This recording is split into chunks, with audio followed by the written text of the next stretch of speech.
Bertemu kembali di pelajaran biologi bersama saya Ibu Ana Surahmi. Pada kesempatan kali ini, saya akan menjelaskan mengenai substansi genetika.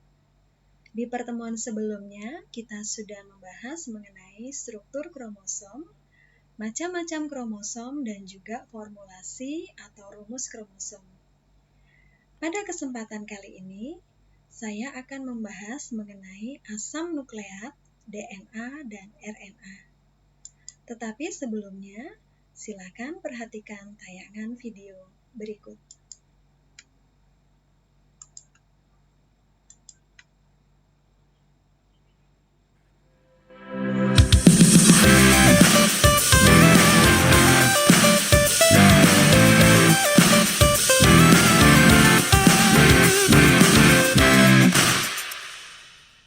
All cells require some form of instructions to be able to function properly. They need guidelines, rules, codes for making materials in the cell, and that code is DNA.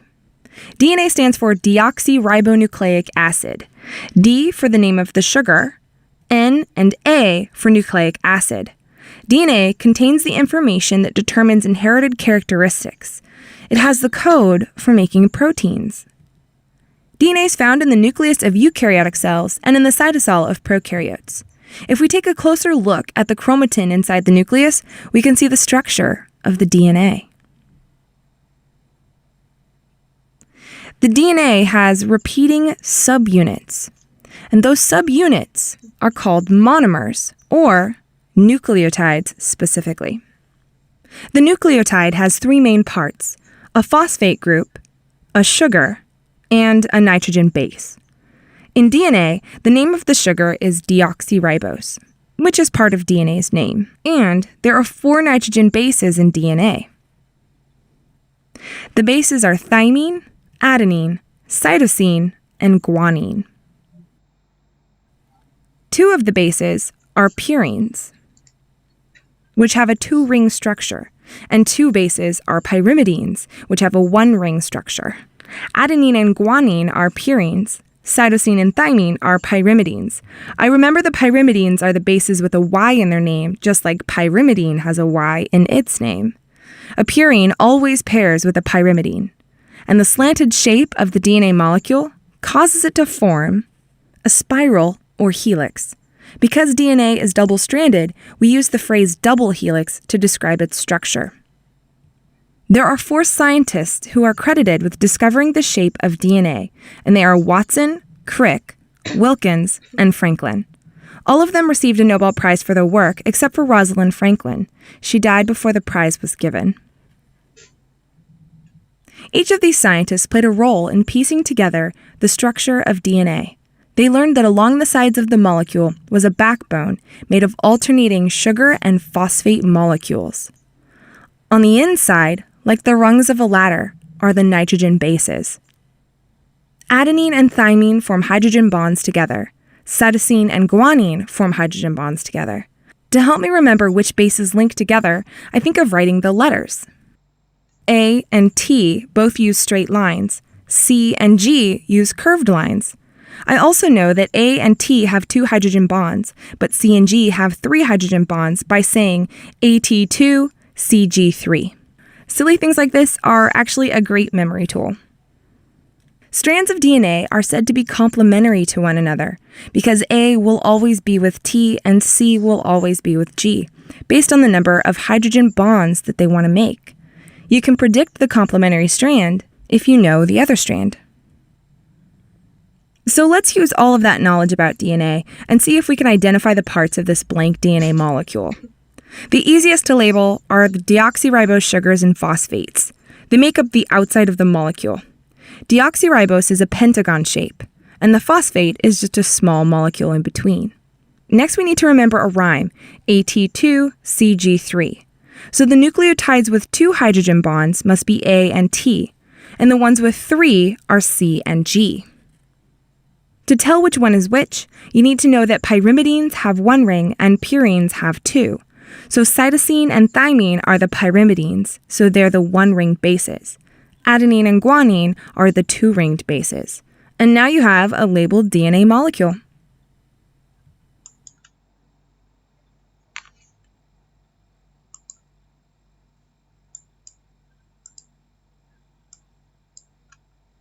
Nah, pada tayangan video kita sudah bersama melihat mengenai struktur dari deoksiribonukleat asid atau kita sering menyebutnya DNA. Berikut gambaran DNA menurut Watson dan Crick. Jadi struktur 3 dimensi dari DNA digambarkan seperti pita ganda yang berpilin. Jadi ada 2 pita yang saling berpilin atau kita menyebutnya double helix. Nah, untuk satu pita tunggal itu sendiri, di sini saya tunjukkan, itu terdiri dari banyak nukleotida atau kita menyebutnya polinukleotida. Satu nukleotida terdiri dari fosfat, gula, dan basa nitrogen. Ibu ulangi, satu nukleotida terdiri dari fosfat, gulanya disebut dengan gula deoksiribosa, dan ada basa nitrogen. Nah, ini untuk satu nukleotida. Satu pita tunggal DNA tersusun atas banyak nukleotida atau kita menyebutnya polinukleotida. Nah, jadi di sini bisa kalian lihat untuk struktur kimia DNA menurut Watson dan Crick terdiri dari yang pertama gula dan fosfat yang nantinya akan membentuk induk atau ibu tangga atau kita menyebutnya tulang belakang. Sedangkan basa nitrogennya ini bisa terdiri dari purin, basa purin atau basa pirimidin. Macam basa purin ada adenin dan guanin, macam basa pirimidin ada timin dan sitosin. Pada pita ganda DNA, kedua basa purin maupun pirimidin ini selalu berpasangan dengan pasangan tetap. Kamu bisa perhatikan, jadi nantinya dari double helix DNA, basa-basanya akan berpasangan, diikat oleh ikatan hidrogen, ikatan yang mudah lepas. Adenin selalu berpasangan dengan timin. Guanin selalu berpasangan dengan sitosin. Nah, kalau kita terapkan dalam contoh soal, bisa kalian perhatikan contoh soal berikut. Perhatikan urutan basa nitrogen DNA di bawah ini. Satu pita DNA terdiri dari urutan basa TTA, maksudnya ini timin, timin adenin, ya. TTA, CAG, CGG, ATA, GAA. Maka jika kalian ditanyakan apa urutan basa-basa nitrogen pada pita pelengkapnya atau DNA pelengkapnya atau kita menyebutnya DNA komplemennya, kalian hanya perlu mengingat pasangan tetap tadi. Adenin selalu berpasangan dengan timin, diikat oleh 2 ikatan hidrogen. Guanin selalu berpasangan dengan sitosin. Maka untuk menjawab pertanyaan berikut, kalian tinggal memasangkan saja basa-basa N-nya. Maka DNA komplemennya T selalu berpasangan dengan A.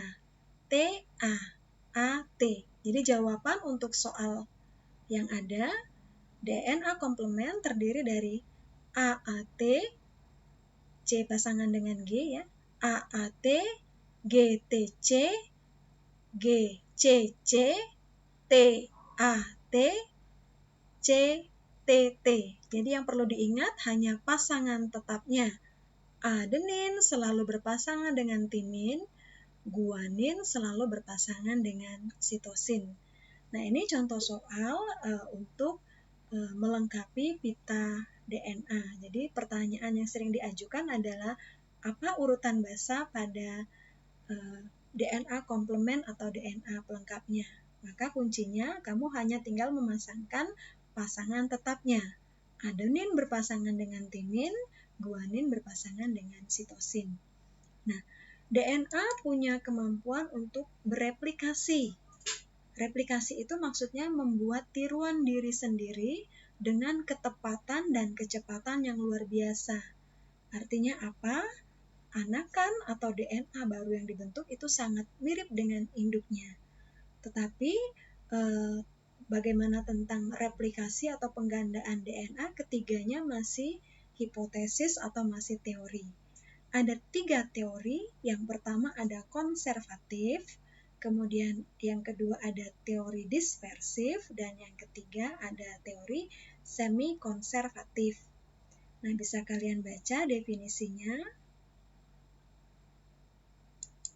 Yang ketiga, semi-konservatif. Lebih mudahnya Ibu akan menjelaskan dari gambar yang ada. Jadi kalau konservatif, ini kamu bisa lihat pada gambar pertama, konservatif. Di sini ada DNA induk, kemudian di sebelahnya ada DNA anakan. Pada teori yang pertama, teori konservatif, DNA induk akan berbentuk tetap double helix, kemudian terbentuk DNA baru. Ya. Kemudian pada teori yang kedua, teori semi-konservatif, DNA induk yang merupakan double helix akan memisahkan diri menjadi pita tunggal. Kamu bisa lihat, DNA induk diberi warna biru ya. Jadi pada semi-konservatif, DNA induk akan memisahkan diri menjadi pita tunggal. Jadi akan terbentuk 2 pita tunggal atau memisah menjadi 2 pita tunggal. Kemudian terbentuk pita komplemennya yang berwarna merah muda.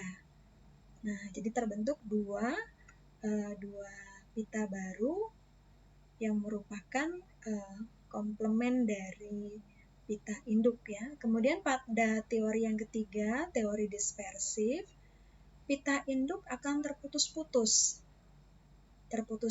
menjadi 2 DNA baru, kemudian akan terbentuk fragmen-fragmen atau potongan-potongan pita-pita untuk melengkapi. Nah, ini semua masih teori. Jadi yang mana yang dipastikan kebenarannya itu perlu eksperimen lebih lanjut. Nah, ini untuk DNA. Nah, pada proses mengganda atau membuat tiruan diri sendiri dengan kecepatan dan ketepatan yang luar biasa, DNA melibatkan beberapa enzim. Yang pertama ada helikase yang akan mempermudah membuka ikatan rantai ganda DNA. Jadi kenapa bisa dengan mudah terbuka? Karena memang hanya diikat oleh ikatan hidrogen yang lemah. Tapi kemudian untuk membukanya memang diperlukan keterlibatan dari enzim helikase. Kemudian yang kedua ada enzim polimerase untuk menggabungkan deoksiribonukleosida trifosfat. Dan yang terakhir ada ligase untuk menyambung kembali bagian-bagian rantai tunggal DNA yang baru terbentuk. Nah, ini 3 enzim yang membantu dalam proses penggandaan DNA. Selain DNA, macam asam nukleat yang kedua ada RNA atau kita menyebutnya ribonucleic acid. Jadi RNA ini sangat berperan penting dalam proses sintesis atau pembentukan protein. Nah, bedanya apa? RNA ini bentuknya makromolekul polinukleotida yang berbentuk rantai tunggal atau untai tunggal. Komponennya pun hampir mirip, terdiri dari gula, tetapi gulanya adalah gula ribonukleat ya. Kemudian ada fosfat dan ada 1 basa nitrogen. Bisa basa nitrogen purin atau basa nitrogen pirimidin. Tapi kamu perlu ingat, ada perbedaan sedikit pada basa nitrogennya. Kalau untuk purin tidak ada perbedaan ya. Untuk purin ada guanin dan ada adenin, tetapi untuk pirimidinnya ada sitosin dan ada urasil. Pasangannya pun guanin akan selalu berpasangan dengan sitosin, tetapi kemudian adenin akan berpasangan dengan urasil karena memang pada RNA tidak ditemukan timin. Ada 3 macam RNA. Yang pertama ada RNA duta atau messenger RNA yang dibentuk oleh DNA di dalam nukleus yang berperan membawa kode genetik. Jadi nantinya messenger RNA inilah yang akan membawa informasi genetik yang kemudian akan digunakan oleh RNA untuk dilanjutkan pada proses sintesis protein. Kemudian yang kedua ada RNA ribosom atau disingkat rRNA, dibentuk oleh DNA dan banyak sekali di dalam ribosom. Kemudian yang terakhir ada RNA transfer atau tRNA yang juga dibentuk oleh DNA, berada di sitoplasma dan berperan dalam mengikat asam amino. Nah, demikian penjelasan saya mengenai asam nukleat, DNA, dan RNA. Pada pertemuan selanjutnya, saya akan membahas bagaimana keterlibatan RNA ini dalam proses sintesis protein. Mudah-mudahan materinya bisa dipahami. Terima kasih atas perhatian dan sampai jumpa pada pertemuan berikutnya.